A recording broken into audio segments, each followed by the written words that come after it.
Hello বন্ধুরা, প্রথমত আমি বলে দিচ্ছি যে আজকে আমি সবারই জন্য একটি গুড নিউজ নিয়ে এসেছি। সে বিষয়টি হলো যে আপনারা সবাই তো জানেনই যে স্বাস্থ্যসাথীর বদল করে আয়ুষ্মান ভারতে কনভার্ট করবেন। আমাদের নতুন সরকার এই কথাটি বলে দিয়েছেন, আপনারা তো সবাই জানেনই।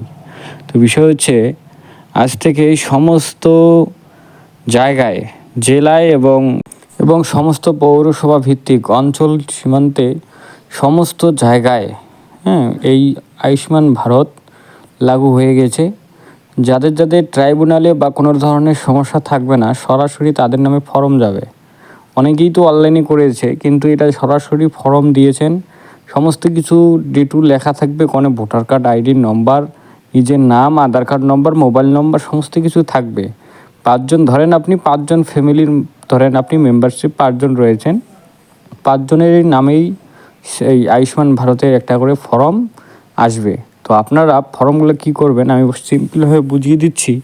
ফর্মগুলো সবাই ফিল আপ তো আপনারা করবেন না, আপনারা জাস্ট সিগনেচারটা করবেন, ঠিক আছে?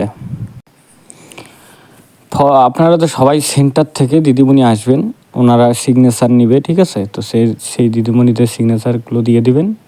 আর ডকুমেন্ট আমি যথাযথ জানি সেটা হলো ভোটার কার্ড, আধার কার্ড, রেশন কার্ড, এসব ডকুমেন্ট সেখানে রেকমেন্ড করা রয়েছে। যাদের প্যান কার্ড রয়েছে প্যান কার্ডটা দিও, কারণ প্যান কার্ডের ওখানে নাম লিখতে হবে, ঠিক আছে? এই আজকের গুড নিউজ এটাই ছিল। তো সবাই সুস্থ থাকবেন, ভালো থাকবেন, ধন্যবাদ।